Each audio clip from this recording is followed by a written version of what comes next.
సదాశివసమారంభాం వ్యాసశంకరమధ్యమాం అస్మదాచార్యపర్యంతాం వందే గురుపరంపరాం.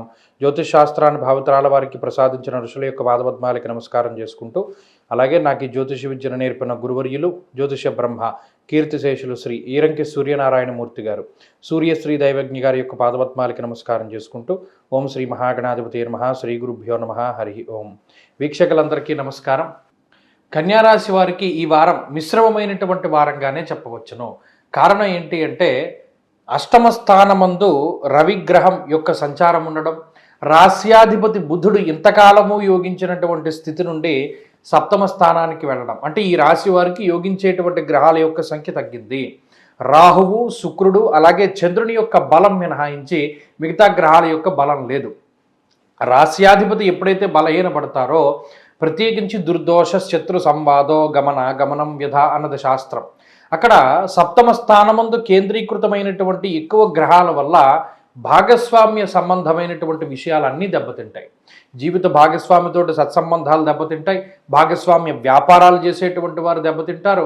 అలాగే స్నేహితుల మధ్యలోనూ బంధువుల మధ్యలోనూ ఆ మిస్కమ్యూనికేషన్, ఆ కమ్యూనికేషన్ గ్యాప్ అన్నది పెరిగిపోతూ ఉంటుంది. మీరు మాట్లాడేదోటి, వాళ్ళు అర్థం చేసుకునేదోటి. లేదు, మీరు ఏదైనా ఒక మాట మాట్లాడారు అనుకోండి, వీళ్ళు మనల్ని అన్నారేమో, లేదా మీకు అది సందర్భానుసారంగా మాట్లాడలేదో మీకు తెలియదు, కానీ అన్వయం చేసుకుంటారు. కావాలని ఇతను ఎలా మాట్లాడదు, కావాలని ఈమె ఎలా మాట్లాడింది అనేటువంటి ఆ కమ్యూనికేషన్ గ్యాప్ పెరిగిపోతూ ఉంటుంది. దీనివల్ల ఎవరితోనైనా మీరు సరిగ్గా ఇంటరాక్ట్ అవ్వాలంటే మీకు భయం వేస్తూ ఉంటుంది.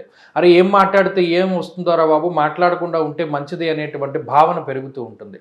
అలాగే ఈ గ్రహస్థితి దూరత్రా నివసించేటువంటి వారికి, అంటే దేశాంతరాల్లో నివసించేటువంటి వారికి మాత్రం చాలా గొప్పగా ఉపయోగపడుతుంది. అంటే విదేశస్తులైనటువంటి, అంటే విదేశాల్లో ఉన్నటువంటి భారతీయులకు మాత్రం కన్యారాశి వారికి యోగిస్తుంది. కారణం ఏంటి అంటే, ఆ సప్తమ స్థానమందు కుజ, శనేశ్వర, బుధ గ్రహాల యొక్క యుతి, అలాగే వారం ప్రారంభంలో చంద్రుని యొక్క స్థితిగతుల వల్ల మానసిక ప్రశాంతతకు, అక్కడ ఉద్యోగానికి, వ్యాపారానికి ఎక్కువ ఉపకరిస్తుంది.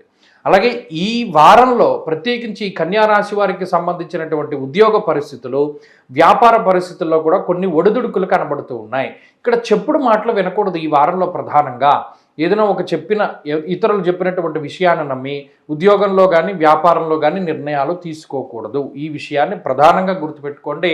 ఈ వారంలో అంత కలిసొచ్చేటువంటి పరిస్థితులు లేవు కాబట్టి ముఖ్యమైన నిర్ణయాలు తీసుకోవాల్సి వచ్చినప్పుడు కొంత వాటిని వాయిదా వేస్తూ ఉండడం, కొత్త వ్యక్తులతోటి మాట్లాడకుండా ఉండడం, మరీ ముఖ్యంగా పసుపు రంగు, ఆకుపచ్చ రంగులో వస్త్రాల ధారణ చేసి మీతో మాట్లాడేటువంటి వారితోటి కొంత దూరంగా ఉండడం చెప్పదగినటువంటి సూచన. అలాగే ఈ రాశి వారు ఈ వారంలో మరింత అనుకూలమైనటువంటి ఫలితాలను సాధించడానికై సూర్యారాధన చేస్తూ ఉండడం, విష్ణు సహస్రనామ స్తోత్రాన్ని పారాయణ చేస్తూ ఉండడం చెప్పదగినటువంటి సూచన. ఈ వారంలో కలిసి వచ్చేటువంటి రోజు ఆదివారంగా చెప్పవచ్చును. అదృష్ట సంఖ్య 2, అదృష్ట వర్ణము గ్రే కలర్ అనగా పొగరంగు. తదుపరి తులారాశి.